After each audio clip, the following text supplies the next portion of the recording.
Salut, c'est Hadès. Aujourd'hui, je vous emmène en Thaïlande et on va parler de sa monnaie nationale, le baht.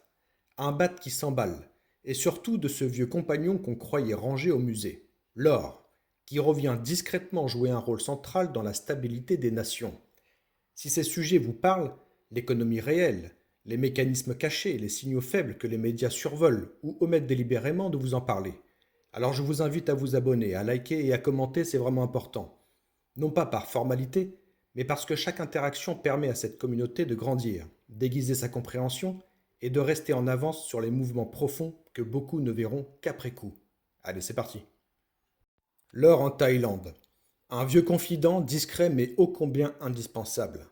La Thaïlande n'a rien d'un pays naïf face aux secousses monétaires. Son baht, ces derniers mois, a flirté avec des sommets inconfortables, portés ou secoués par les flux d'or. Car l'or, là-bas, n'est pas seulement un actif, c'est un pilier culturel, un refuge familial, un baromètre économique. Lorsque la Banque de Thaïlande voit la monnaie grimper un peu trop vite, elle ne regarde pas d'abord Wall Street, elle regarde le marché de l'or. Ce marché immense, vivant, où chaque ménage, chaque bijouterie, chaque exportateur joue un rôle. Et c'est là que le drame silencieux se joue. Quand les Thaïlandais vendent de l'or, ils récupèrent du baht. Et le baht se renforce. Quand ils achètent de l'or, eh bien le baht recule. L'or devient alors un métronome qui fait vibrer la monnaie nationale, et parfois trop fort. À tel point que les autorités ont compris qu'elles ne pouvaient plus laisser ce vieux maître agir sans cadre. Alors elles envisagent de réguler, de taxer, de surveiller. Mais derrière cette volonté, quelque chose d'autre se dessine. La reconnaissance que l'or n'est pas un relique barbare.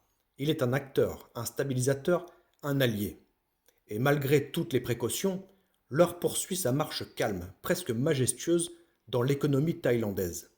Un pas après l'autre, il rappelle qu'il n'a jamais quitté la scène, et qu'on aurait tort de l'ignorer. Donc, battre trop fort, économie fragile. L'or comme coupable ou comme solution.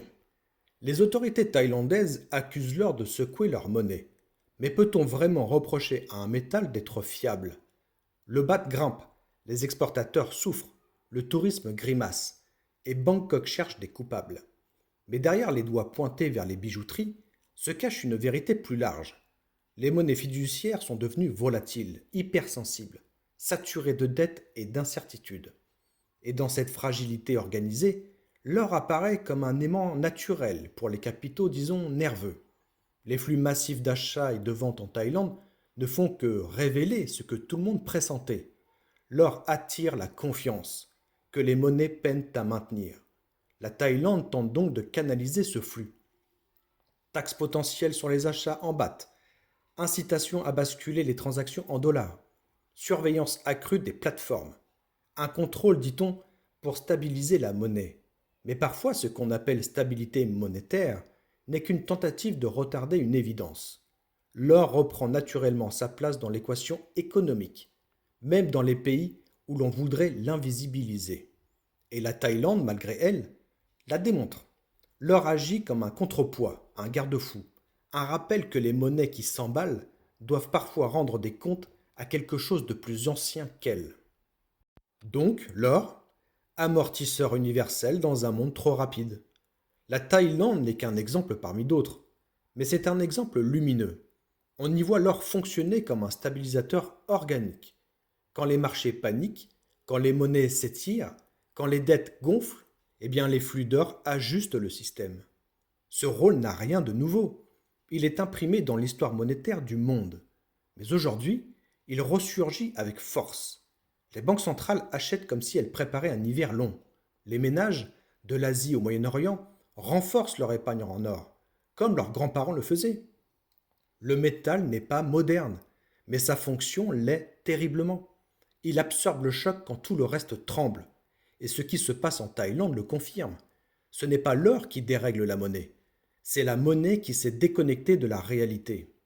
Alors oui, les autorités tentent de dompter ce flux, mais au fond, elles reconnaissent implicitement que l'or, lui, ne ment pas. Il ne se dévalue pas parce qu'un ministre l'a décidé. Il ne gonfle pas parce que la Banque centrale l'a voulu. Il est simplement.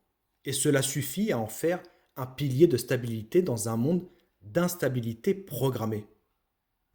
Donc oui, le retour de l'étalon or, mais sous un déguisement thaïlandais. Personne ne dira nous revenons à l'étalon or, surtout pas un gouvernement moderne. Mais que voit-on aujourd'hui?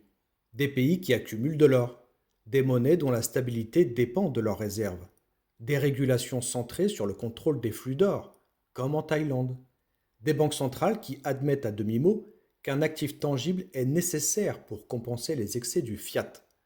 Quand un pays surveille l'or comme s'il s'agissait d'une variable monétaire centrale, c'est qu'il a déjà mis un pied dans un étalon non déclaré. La Thaïlande, en tentant de freiner l'impact de l'or sur le baht, ne fait que confirmer que le métal a un pouvoir monétaire. Un pouvoir que les devises numériques, les taux directeurs ou les promesses budgétaires n'ont pas réussi à abolir. Le retour à un étalon or officiel n'est pas à l'ordre du jour, mais un étalon or de fait, implicite, silencieux, s'installe déjà dans les pratiques. Il avance masqué, sans drapeau, sans proclamation, mais chaque pays qui surveille ses coffres comme on surveille ses frontières participe à ce mouvement tectonique. En conclusion, l'avenir sera numérique, oui, mais ancré dans l'or. Et l'ironie est belle. L'avenir monétaire du monde sera probablement numérique, rapide, programmé, algorithmique, mais il reposera sur le métal le plus ancien de l'humanité. La Thaïlande, en affrontant la volatilité du baht, montre que les monnaies, même les plus modernes, ont besoin d'un socle. L'or n'est plus un symbole, c'est un outil de stabilité, un contrepoids, un frein naturel à l'excès monétaire. Les monnaies numériques de banque centrale pourraient très bien danser au-dessus d'un plancher d'or renforcé. Le futur ne sera pas un retour archaïque, ce sera une alliance entre la technologie pour la vitesse et l'or pour l'équilibre. Ce que la Thaïlande vit aujourd'hui n'est qu'un avant-goût. Les monnaies seront de plus en plus surveillées, les réserves de plus en plus essentielles, et l'or, toujours silencieux, reprendra sa place comme fondation invisible du système. Et pendant que les pseudo-économistes parlent de modernité, l'histoire, elle, sourit, car elle a déjà vu ce cycle, elle connaît déjà la fin. L'or revient, pas en roi, mais en colonne vertébrale de nos économies.